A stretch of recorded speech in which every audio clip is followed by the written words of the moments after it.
If any of you are ever wandering around in Forest Hill, California, that's where home is for us, be sure you do stop by. Actually, not too many people just happen to pass through Forest Hill. The only people that actually drive by Forest Hill are going out into the National Forest. We're right on the border there of the Tahoe National Forest. So if you want to explore that, drop by. Okay, well, why don't we ask the Lord to be with us as we start this presentation. Father in heaven, we thank you so much that you've reminded us that we don't even have to come to you just on our own. That wouldn't do much good. But you tell us that your Spirit makes intercession for us with groanings that can't be uttered. That Jesus is interested in each of us personally and individually. And we pray that his interceding ministry would be exerted on our behalf so that what we talk about this morning would make a difference for our health and for the health, really, of the whole world, because our lives touch so many others. We thank you for all these things. In Jesus' name, amen.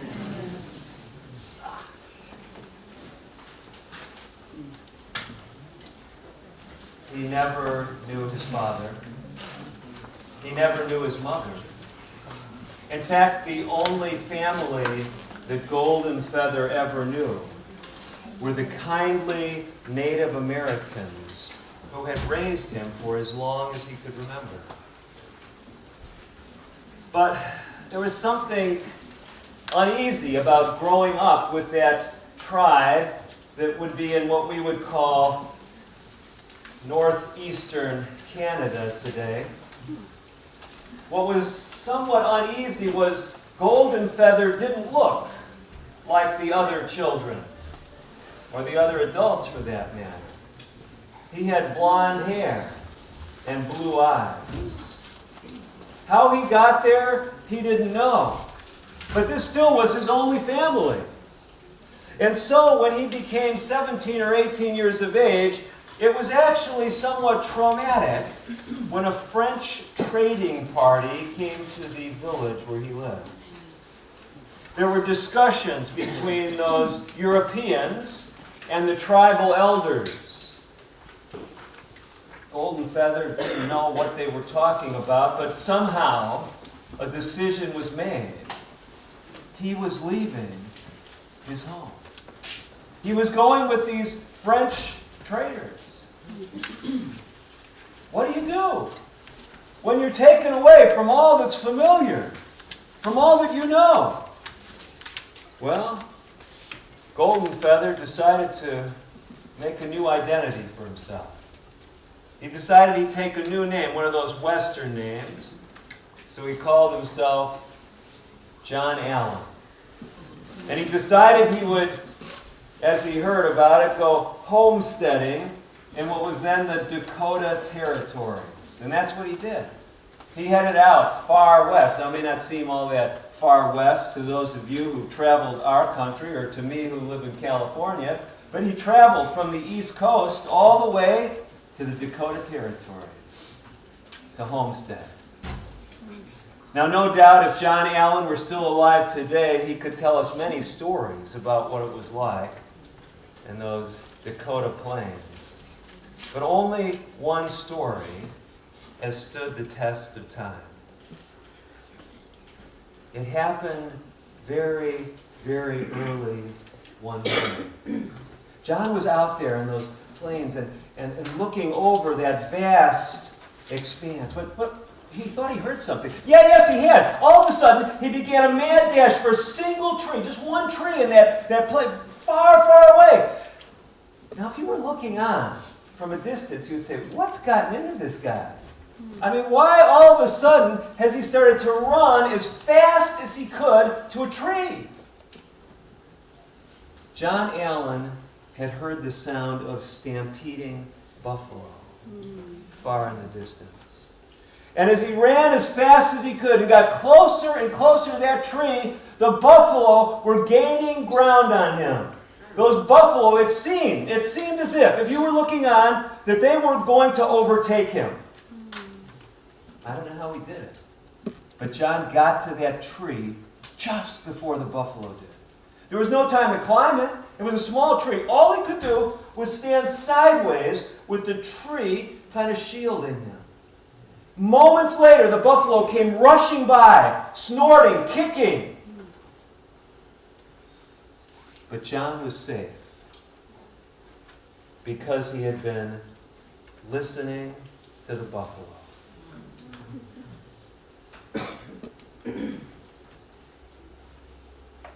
Now that's the opening story from a DVD that some of you have already picked up, Listening to the Buffalo. We have it there in the bookstore.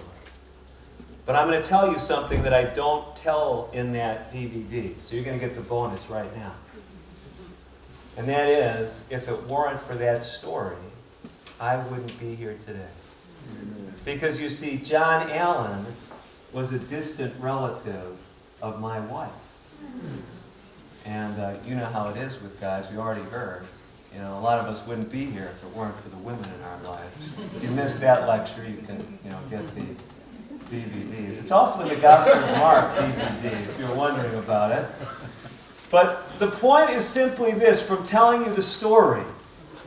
What would have happened to John Allen if he hadn't have started running when he first heard that sound in the distance? What would have happened? That's right. We wouldn't be talking about John Allen today, and I likely would not be here. You say, well, so what does that have to do with us? Some of you right now are hearing buffalo hooves in the distance. They might be a little louder since you've been here at Uchee Pines. You came here thinking you just had a touch of high blood pressure. My blood sugar just a little bit off. Oh, I just got a little bit of cholesterol problem. Oh yeah, I got a few pounds to lose. Are you following along with the illustration? When is the time to act when there's a threat in our environment? When is the time to act? How many of you are starting to plan your New Year's resolutions for 2017 here at Uchee? Amen. Let me tell you, you want to leave here planning to do things differently. I was excited just this morning. One of you came up to me, and by the way, some of you might say, well, Dr. DeRose, I'm on a perfect lifestyle. All you're telling me I've been doing all my life, I exercise 2 hours a day, I sleep 10 hours a night, I work 3 jobs, and you know how that is, and I'm very fulfilled in life. Well, most of us are not quite there yet, right? But one of you excited me, because one of the ways we can take back what we're doing is not only by what we do in our lifestyle, but what we do for other people. That's correct. So one of you came up to me and you said, Dr. DeRose, I got one of your DVDs. And not only did they buy it, now this is what's really impressive. They not only bought one of my DVDs this week, but they actually already have watched it, and they shared it with another family member. I think it was just last night, if I understood the story. And they said showing this video, I think it was Longevity Plus, they mentioned, inspired their family member who wouldn't come here to Uchee Pines. So you started to get the picture. So take back what you learned here. Take it back in the form of what you're going to do differently. How you're going to share what happened here. And it can make a difference in your family, in your church, in your community. Is that difficult to do? No. Well, it may not be, or it may be. I don't know. But do something different. Learn from John Allen and take action. Do something. Amen. Well, I also tell you the story of John Allen, and the reason I tell it in the Listening to the Buffalo DVD is because I segue from that story to a people that have held the bison in high esteem for many centuries. Those are the Plains Indians. And we talk in Listening to the Buffalo about lifestyle practices of Native Americans that literally prevented one of the most diabetes-prone populations in the world from ever having had diabetes. We're going to talk about that in this presentation, but I promised you we'd weave it together with another presentation that we really didn't get a chance to talk about much, and that is this topic here, reversing hypertension naturally. So let's talk just a little bit about these 2 disorders and why you should take action today, why you should share this information with your loved ones before they have that stroke. That's right, high blood pressure in the United States. By the way, if you want to do something for your community, If you want to have a health program and reach out to your community, let me encourage you to do something with high blood pressure. High blood pressure is an epidemic. Look at this data here. I want to point out something to you. In the population, as we get into our prime of life here, from 65 and beyond, and I don't know why my definition of the prime of life has changed over the course of my lifespan, but if you look here at the prime of life, I want you to notice something. About the same percentage of people have high blood pressure as their age.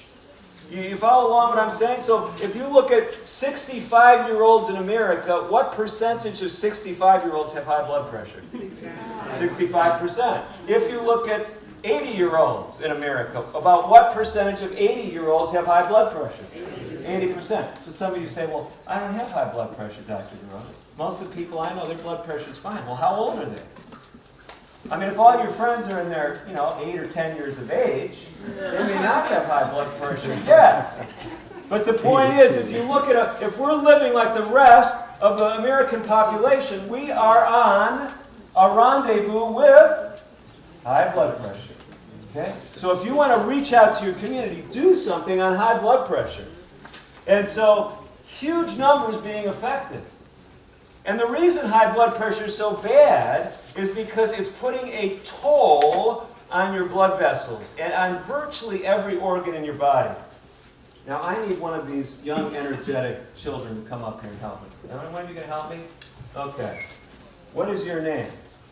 Samantha. Okay, I'm glad you came up. Now, Samantha is going to stand right here. And let me ask you a question. If I were to take my fist and hit Samantha as hard as I could in her arm, do you think that would cause permanent damage? Well, boy, you're kind of a little girl. Don't worry, I'm not going to do this, okay? Maybe, do you know this man here? Who is that? What's his name? Do you know? You just recognize him. What is your name? Lem. You were really nice to come up. This illustration is going to work better with him, okay? I'm afraid I don't even want to use an illustration of hitting you in the shoulder. You okay with that? Okay, thanks. Thanks for being willing to come up. Okay, so I'm going to work on Lem, okay? Now, if I were to hit Lem as hard as I could in the shoulder, is it likely that I would cause permanent damage to him? No. Yes. So you guys are not really impressed with my physique, are you? Actually, you're more worried about what would happen to me if I hit Lem, right? Well, you're exactly right. I don't think he'd have any permanent disability if I did that. But what would happen if I kept hitting Lem in the shoulder? Eventually. And he just kept turning the other cheek like a good, well, I don't know what that would be. Okay? What do you think would happen? Would there be permanent damage? What I'm trying to illustrate is what high blood pressure does. High blood pressure is literally pounding your blood vessels every second or more frequently. And over time, your blood vessels and your organs are damaged under that onslaught of high blood pressure. But it hasn't hurt me yet. So would that be a good, if someone said, well, Dr. DeRose, watch out, he's going to come by and he's going to hit you in the shoulder. And I'm saying, come on, the guy's done it every day. It hasn't hit me yet. Let him hit me all he wants. Is that the right attitude? Now, why don't you talk with him? I mean, you could get hurt one day. I mean, even though he does, it doesn't look like he's, packs much of a punch. I mean, you get the point, don't you? And so many people think high blood pressure is innocuous because they haven't had a stroke yet. The doctor looks in the back of their eye and they don't have hypertensive retinopathy, damage to the eye from high blood pressure. They haven't had a heart attack. We call it a myocardial infarction. They haven't had an aneurysm, a ballooning of their aorta. By the way, if your aorta balloons and ruptures, what is your likelihood of survival? Well, it's not zero. It's about 10% survival. Okay? So how many of you want to have an aortic aneurysm that ruptures? No, these are bad things. And by the way, among the leading causes of kidney disease are the two conditions we're talking about. They are the two leading causes of kidney failure in America. And that is damage from high blood pressure and from Diabetes. These are the two leading causes. If you want to just talk about one leading cause, we'd say diabetes, but diabetes is often occurring in concert with high blood pressure. So what you're seeing up here is a list of complications of high blood pressure, selected complications. Now, the good news is, just as high blood pressure is damaging, treating the high blood pressure, getting those numbers down, can prevent the complications. Here's just one example. This is looking at stroke. And what you see here, regardless of your age, if you're younger or older, as you control the blood pressure, as you get the numbers down, your risk of stroke dramatically decreases. So what we've seen is high blood pressure is very prevalent. Lots and lots of people have it. It's a bad disease, but if you get your numbers down, you can prevent the complications. So let's talk just briefly about the numbers. What is a good number for your blood pressure? You know, let me just be honest with you. If you get the DVD series, it's 3 hours of lecture. Some of you are looking at the clock, and I actually can speak quite quickly, but I'm not going to try to cram 3 hours on high blood pressure. And by the way, the DVD series on diabetes is 4 hours. I'm not going to try to cram 7 hours into our remaining 35 minutes. How many of you feel somewhat relieved? Okay? So I'm not going to go into all that we could say, but let me fast forward to a slide here. Many of you have some good background in this. Let me fast forward to what I think is the most significant slide here. We could talk about how blood pressure medications are dangerous. And, yeah, I think many of you realize that. But here's the most important slide. What we know is the lower you get your blood pressure naturally, the better. Now, what I skipped over was evidence that treating your blood pressure with high blood pressure medications, even though in some cases it's better than nothing, treating your high blood pressure with medicine very aggressively can actually be dangerous. On the other hand, lifestyle, the lower you can get your blood pressure with lifestyle, the better. And what we learn from the research is getting your blood pressure below 110 systolic and below 75 diastolic. That is optimal if you're not on medication. I don't recommend you take pills and try to get your systolic blood pressure down to 105. The evidence suggests that would actually be harmful. But here's a graphic showing you just what I've been trying to explain to you. And what it's illustrating is the lowest risk is way down here, less than 112 over 71. And as you go up from this less than 112, your risk, you see with the systolic, it's already increased, what, 10, 15%? Up by the time your blood pressure's in the 120s, it's somewhat 25% increased risk. This is risk of death, heart disease death. And you can see here, oh, my blood pressure is really good, Dr. DeRose. It runs in the 130s. Well, look at this, 137 compared to 112. Look, do you see the magnitude of increased risk? It's over 100% increase, and over doubling in risk. So the whole point is, even though people may pat you on your back when it comes to your blood pressure, the best thing you can do is get on the best lifestyle for your blood pressure. Are you following along with this? And I've been excited here at UC Pines because the staff here at UC and some of your other presenters have been gracious enough to let me interview them for my radio show, American Indian Living.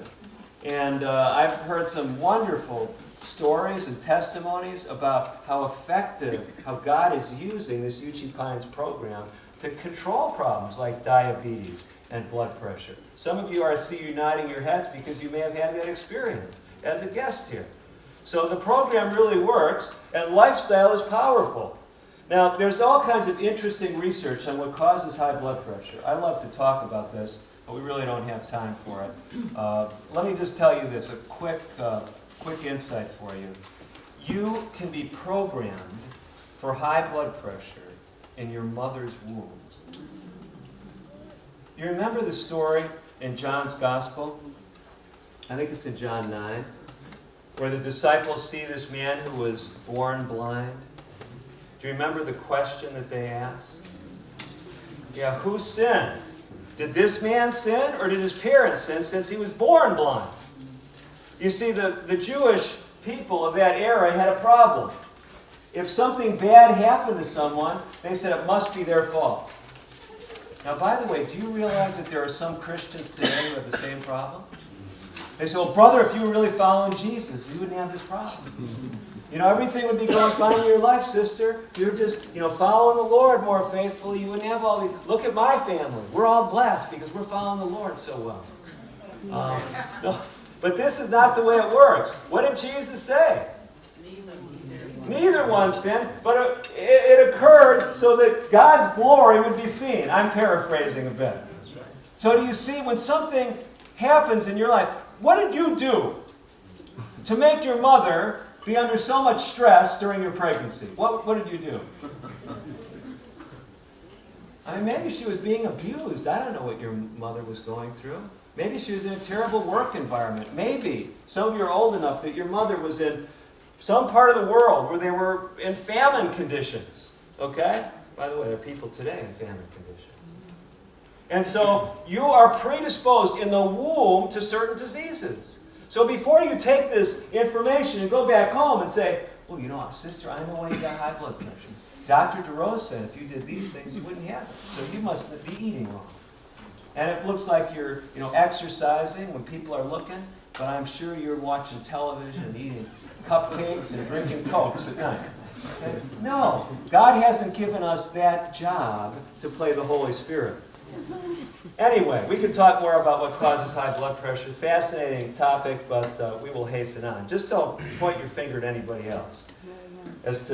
Don't try to judge why they have high blood pressure. Just try to help them. So how well are we doing as Americans when it comes to high blood pressure? Well, here's some trends. We're actually doing better than we were back in the 70s and early 80s. You can see these are the rates of control in this graphic right here. And you can see back in, 1976 to 80, only about 10% of Americans had their high blood pressure controlled. Now that figure's up to 50%. How many of you are impressed? So I've told you, I've spent a lot of time in college classrooms teaching. How many of you would think I would feel like I was a really good teacher if the average grade on my test was 50%? No, this would, cause some soul searching. What did I do?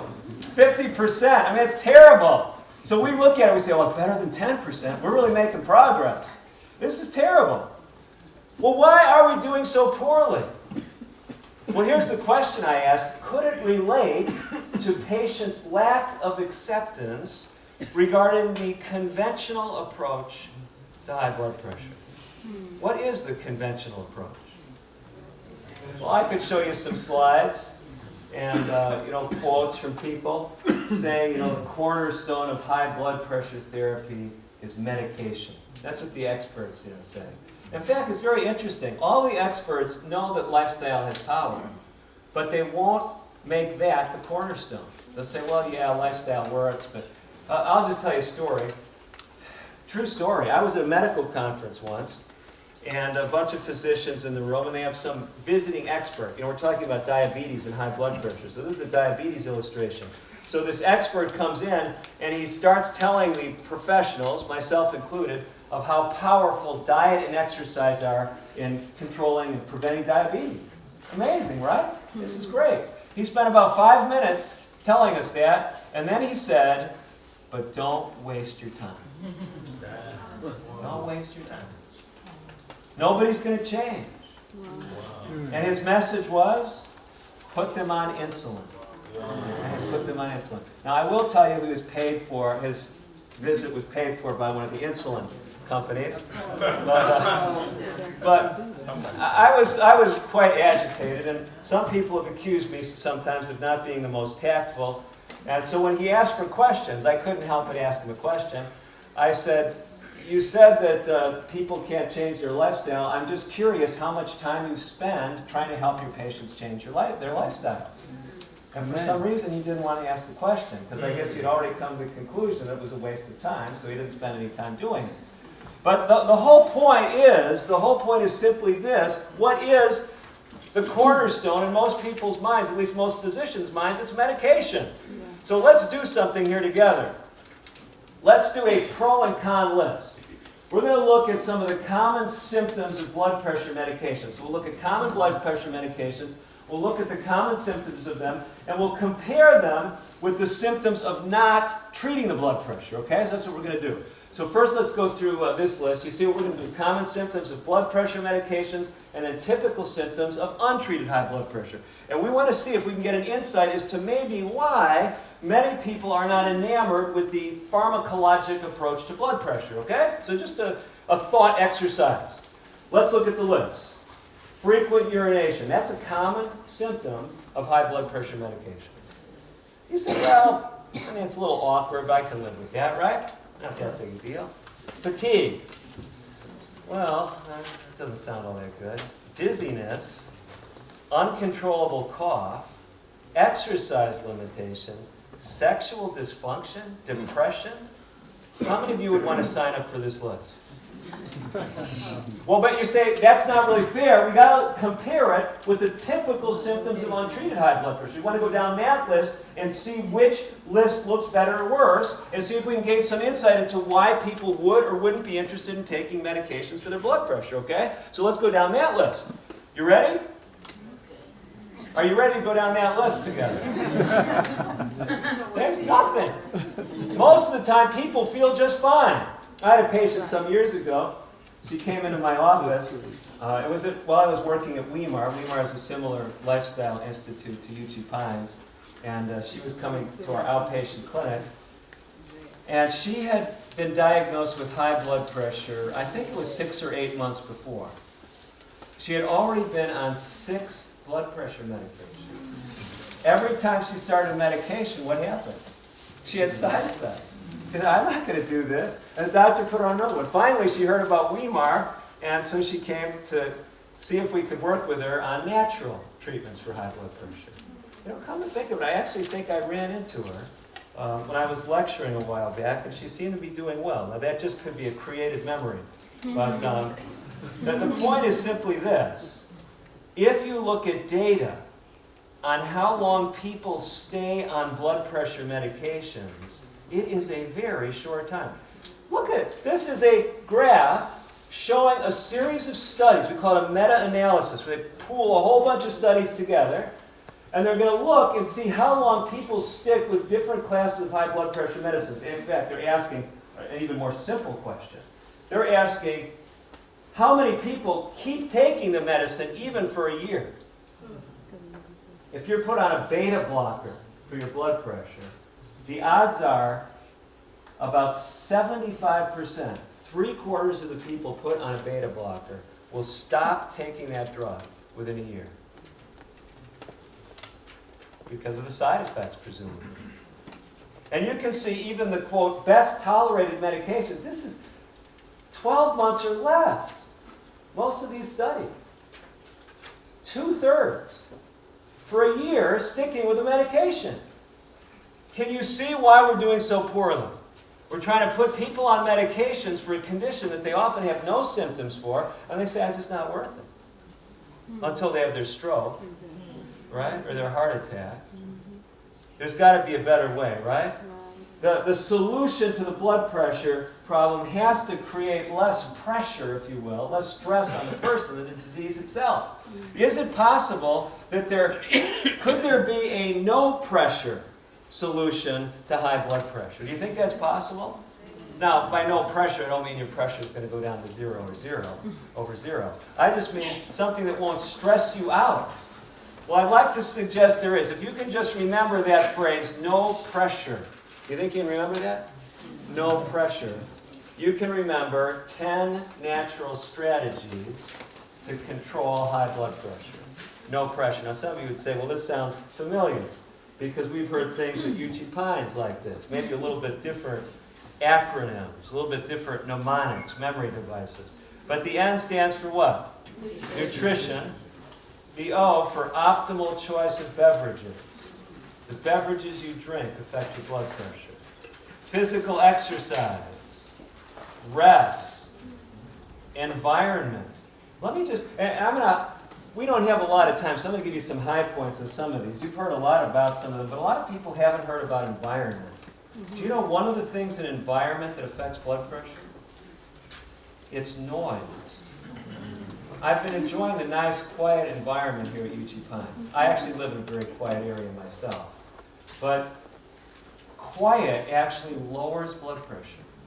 So if some of you, your blood pressure goes up when you leave Uchee Pines, you may not have paid enough attention to that lecture on country living. Okay? No, really, really. They've actually done studies, and if you're living by a busy road, your blood pressure will be significantly higher than if you live in a more quiet section of town. But there's even better news, because some of you are getting really distressed. You say, I've got a reverse mortgage, Dr. DeRose. I can't move. I'm stuck where I'm at, and it's noisy there. All you have to do is move your bedroom.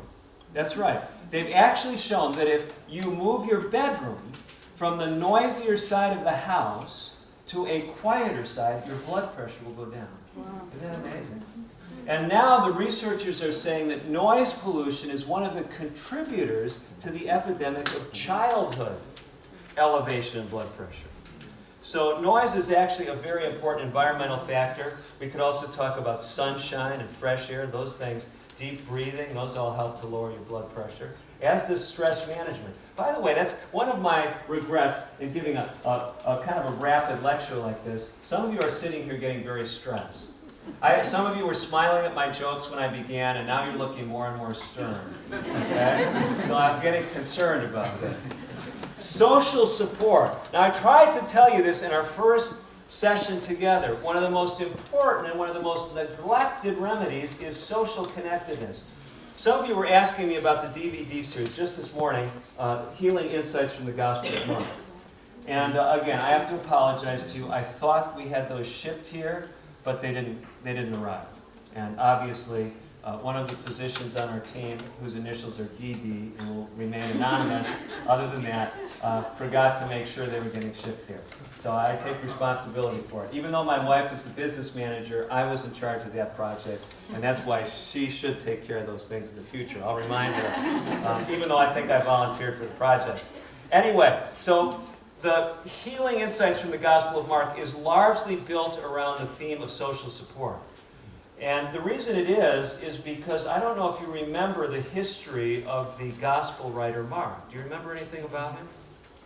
Mark was one of the early missionaries in the church. He accompanied Paul and Barnabas on Paul's first missionary journey. But Mark was the cause of division in this powerful ministry team. And actually, Paul and Barnabas separated. They never worked again together that we know of in ministry, because they got into a very contentious dialogue over Mark. You see, Mark bailed out on them during their first missionary journey, and Barnabas, whose name means son of encouragement, was pleading, by the way, Mark is also a relative of Barnabas's, but pleading for him to be able to go with them on their second missionary journey, and Paul said, no way. And so they split over that. So can you imagine? I mean, these are like the pillars in the church. Paul and Barnabas. I mean, this is the early church. I mean, it's like I don't know how visibility like the President of the United States, really, among church members. By the way, I had a patient ask me a question, and they said, Dr. DeRose, who was the best president ever? They ask you, questions like that. You always give some. Yeah. Well, a lot of people would have different answers to that, and I said, well, I suppose a president who was long dead, because no one knows any of their bad problems if they've been kind of immortalized. I say probably someone like Abraham Lincoln. Well, this person had a different conclusion, but I still kept in his good graces because I was just talking about other people. But let's say George Washington and Abraham Lincoln were contemporaries. Could you imagine that? I mean, they weren't, of course.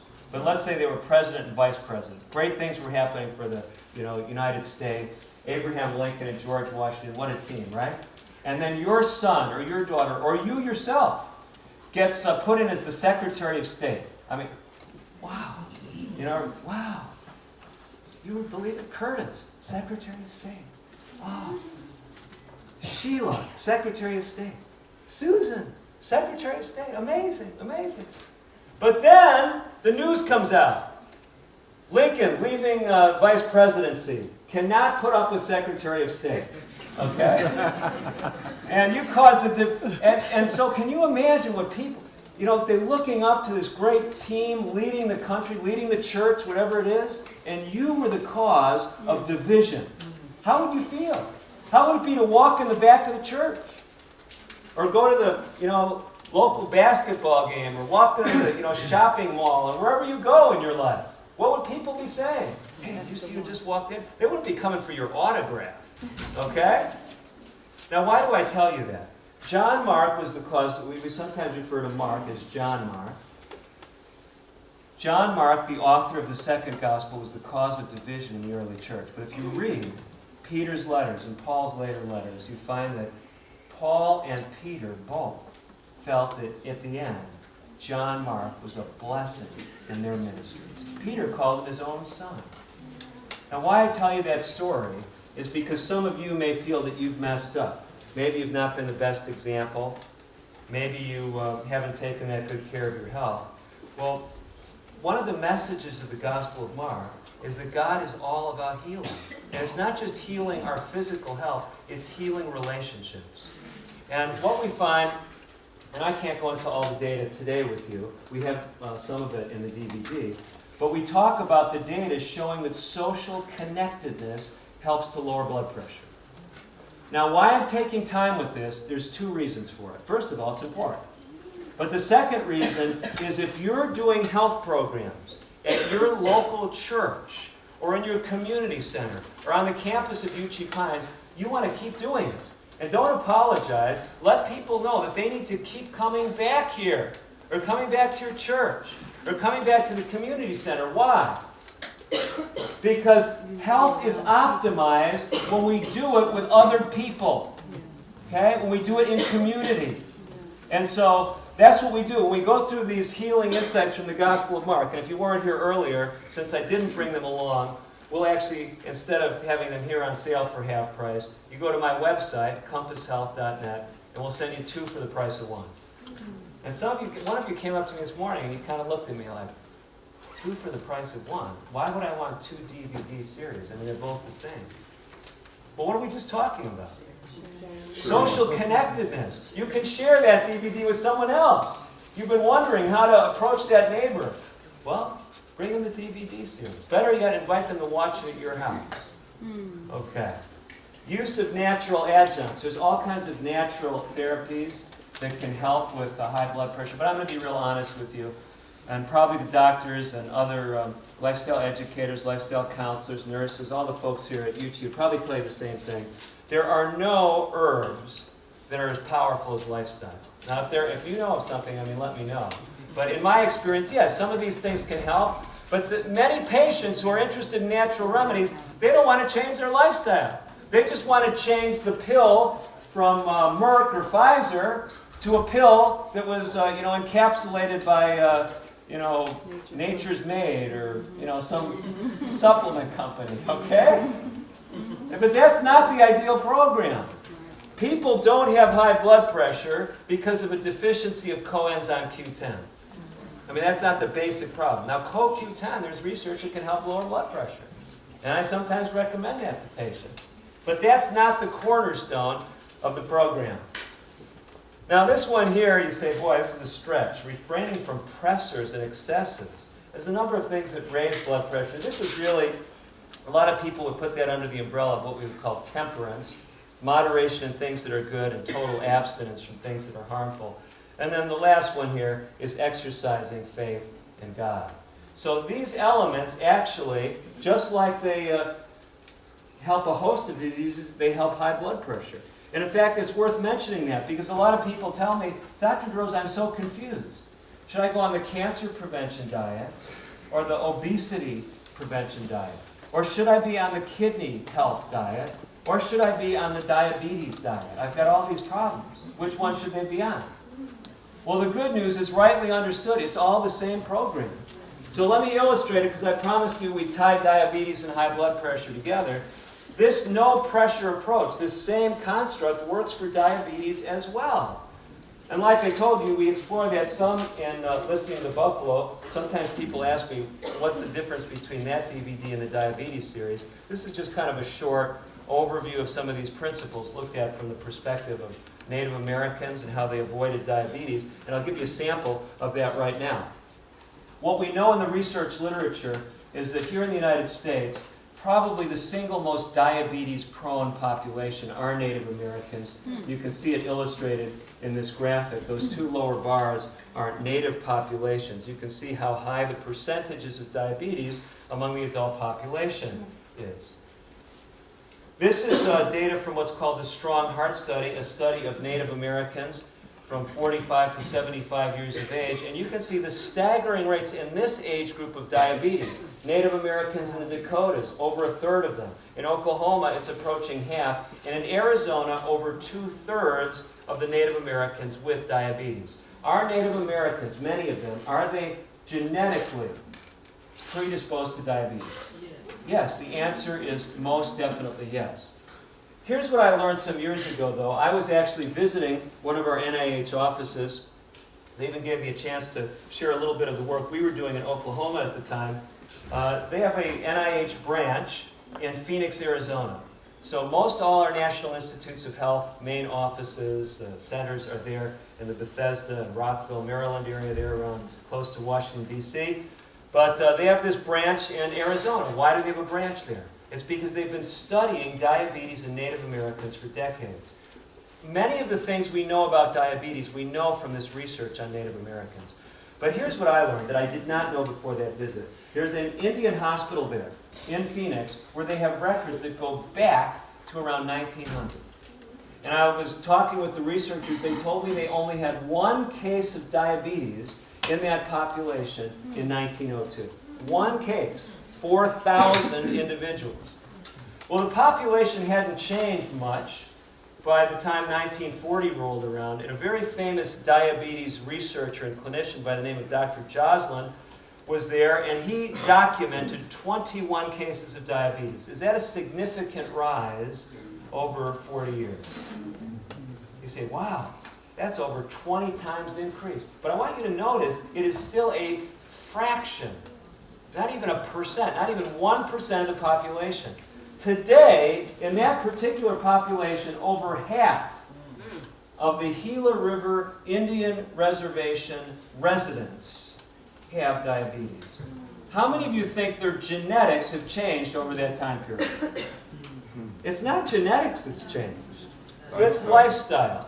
Back in 1994, an amazing study was published. It was actually done by those researchers I'm telling you about.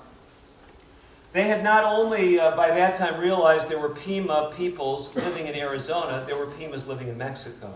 Now, the Mexican Pimas and the Arizona Pimas, we know are related for a number of reasons. You see some of the evidence there. They share the same history. They have the same oral history. They speak the same language family. And also, genetic measurements show that these two groups are cousins. The archaeologic evidence indicates that these two peoples were one until some 700 or 1,000 years ago, then they separated. So genetically, very similar, but now they're living in very different environments. Let's look at how differently they're living.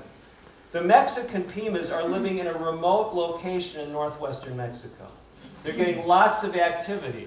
They're eating a low-fat diet, and they actually analyzed their diet in this paper in the journal Diabetes Care, and they found that they were getting over 50 grams of fiber. That's a lot of fiber. It's kind of a Uchee Pines type diet, fiber level. Okay? And look at, how would you describe their animal product consumption? I mean, they were close to being vegans. You see this? They were eating meat and poultry how often? Only once every 1 to 2 months. Was that different in Arizona? Oh, very different. Very densely populated areas surrounding the reservation there, much less activity, very high fat diet, low fiber, high animal product consumption. Did it make a difference? Well, here's the actual data that they published. And we don't have time to look at it all, but we'll just look at the bottom line, which just happens to be the bottom line. And that's the prevalence, how much diabetes was in the population. So remember, genetically predisposed people, young ladies in their mid-30s, the Mexican Pimas, 1 out of 10 of them had diabetes. But look at their cousins in Arizona, nearly 4 times the rate of diabetes. It was worse among the men. A population approaching the age of 50, you can see average age 48 in both populations being compared. The Mexican men, only 6% of them with diabetes. The Arizona men, look at this, nearly 9 times the rate of diabetes. So what was the problem? Dr. DeRose, I just got dealt a bad hand genetically. My parents had diabetes. They had high blood pressure. Have you heard that before? Maybe you said it yourself. But what the evidence indicates is no matter what your genetics are, lifestyle can help turn back the clock. That's correct. Yes. So, lifestyle changes help more than Native Americans. And maybe before I leave or after I leave, I'm leaving very shortly, but maybe I'll one day have some Uchee Pines data I could put here. This is some data that was published by Weimar some years ago, looking at what happens to various measurements over time, and I'm sure it's similar, maybe even better, here at Uchee Pines. You know, it's quieter here. And we've been talking about the benefits of a quiet environment. Weimar is right by Interstate 80.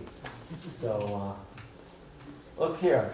Fasting blood sugar, significant drops. Cholesterol dropping, just a couple weeks. Triglycerides, bad cholesterol. Yeah, so all these things change. The other thing that changes is neuropathy. This was a study that we presented at a national meeting some years ago. We took 30 consecutive patients we had who had significant, severe diabetic neuropathy. And we won't go into all the details of the study. We had them rate their symptoms before and at the end of the program.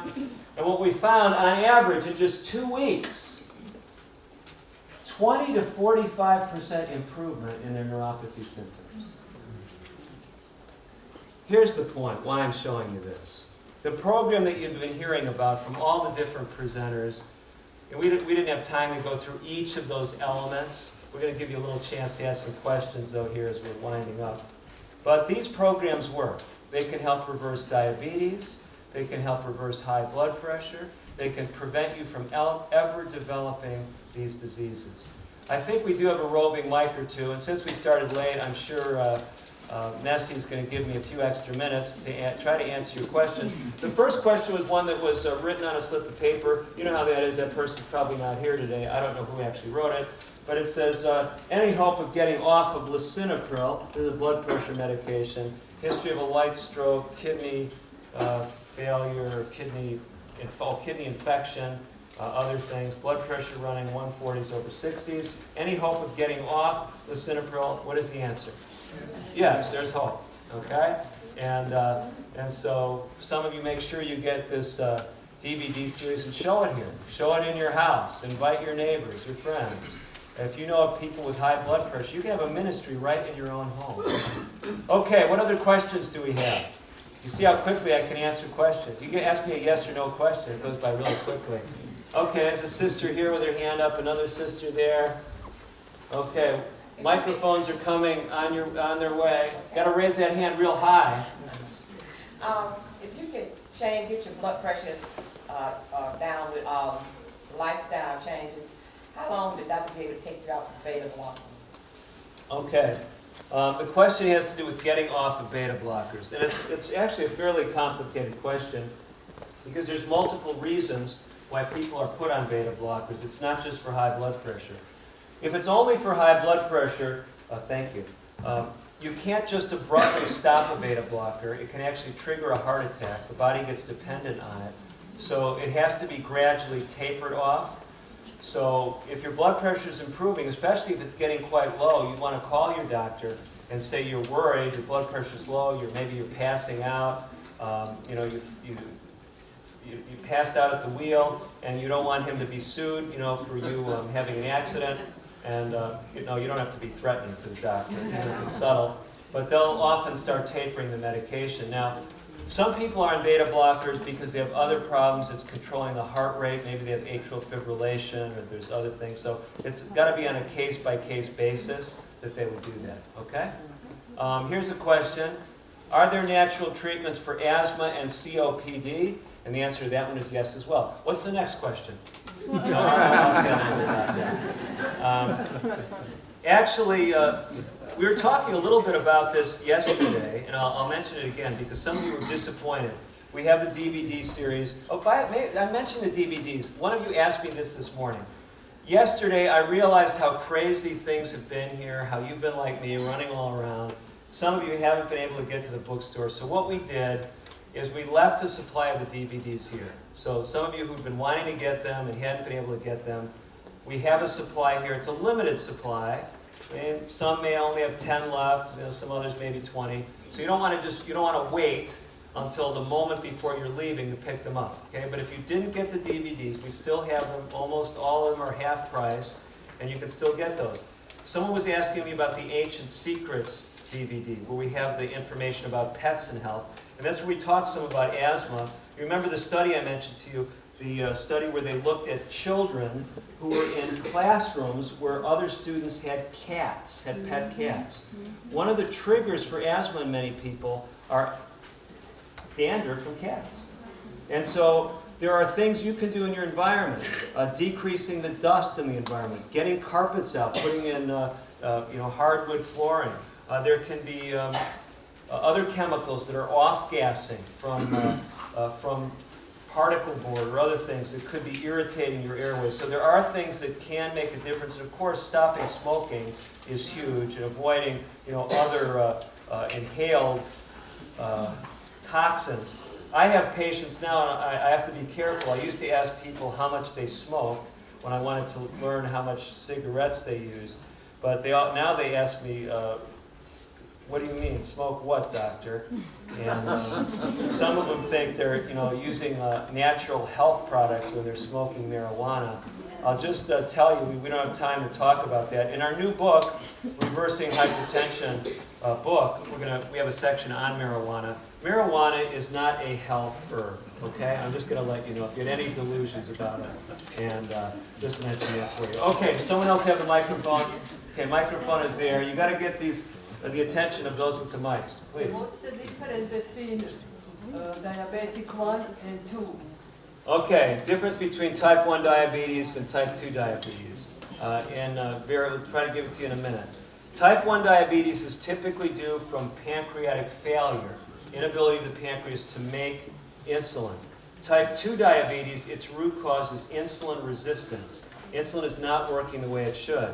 And what we find from these lifestyle habits of Native Americans, they had a lifestyle historically that lowered insulin resistance. Exercise lowers insulin resistance. Being thin lowers your insulin resistance. Avoiding animal fat lowers insulin resistance. Okay? If you eat animal fat, if you don't exercise, if you gain weight, all those things make insulin resistance worse. Your tissues don't respond to insulin properly. Pancreas has to make more and more insulin. Finally, it fatigues. That's type 2 diabetes. But now we see type 2 diabetes. We used to call it adult onset diabetes. Can't call it that anymore because there's kids, 5 years old, 8 years old, with type 2 diabetes. Okay? So it's largely a lifestyle-related disease. It's genetics plus lifestyle. Okay? Question. Okay, microphone is here. Yeah.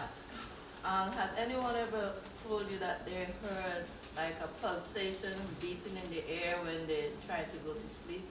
Okay, so the question is about a pulsation in their ear when they're trying to go to sleep. There's a number of things that can do that. It can be anything from something very serious to something innocuous. You can have an aneurysm, a bulging of a blood vessel. There's certain forms of tinnitus that have a pulsating quality. That can be caused from loss of hearing. We're more sensitive to hear anything when we're resting, so it may be nothing at all, but it could also be due to higher blood pressure. So that's worth checking. When people have high blood pressure, I tell them to check their blood pressure at multiple times of the day. Your blood pressure may be fine in the morning, it may be elevated at night, or vice versa. Okay? Who else has the mic? Over here? Someone has high triglycerides, like almost 500, but they're on a plant-based diet. How would they bring it down? Okay, so high triglycerides, it's not just fats that contribute to triglycerides, it's also carbohydrates. And even good carbohydrates. Eating a lot of fruit, for some people, especially if they have diabetes or are prone to high triglycerides, they may need to decrease their fruit intake and increase their consumption of things like beans and other higher fiber sources. Also the omega-3 fats, like ground flax or other sources of omega-3 fat, can help to lower high triglyceride levels. Insulin resistance, in addition to setting the stage for diabetes, causes elevated triglycerides and low HDL, low good cholesterol. So improving the exercise, losing weight if the person's overweight, all those things can help as well. Okay, who's got the mic next? Okay, over here.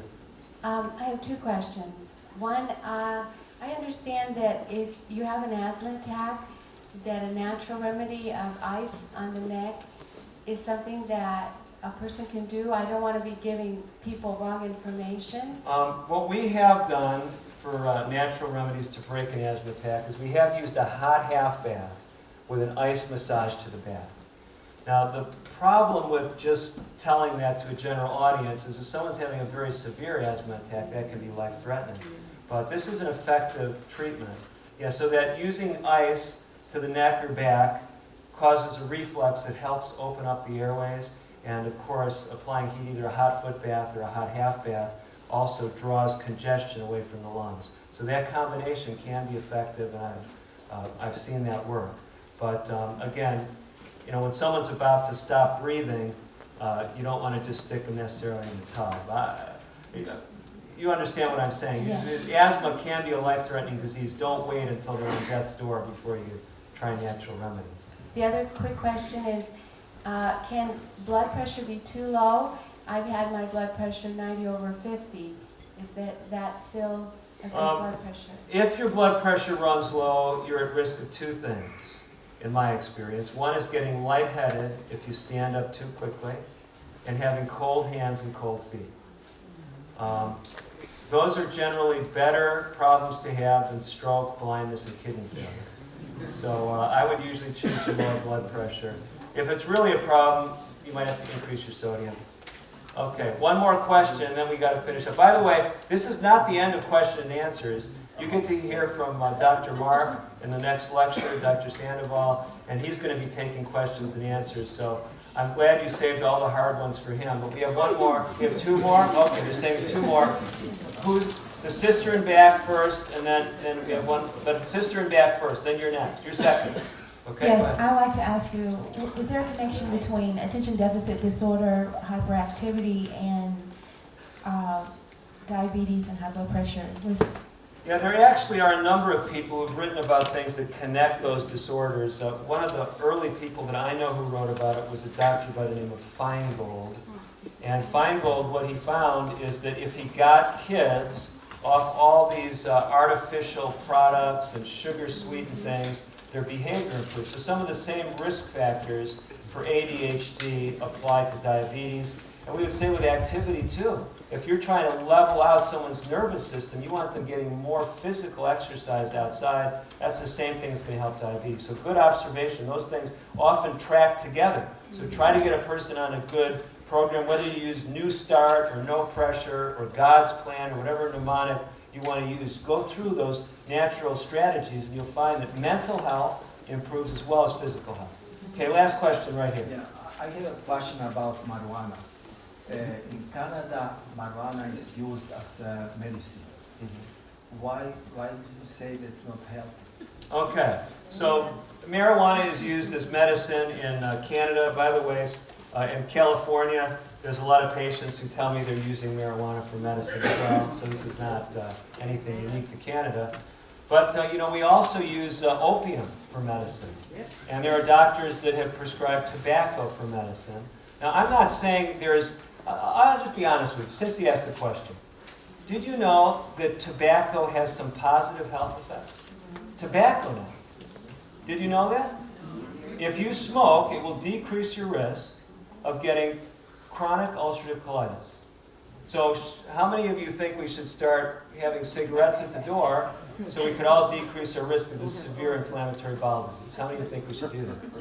You could say, well, that'd be crazy because it causes so many other problems. You see, you have to look at the whole package, the risks versus the benefits.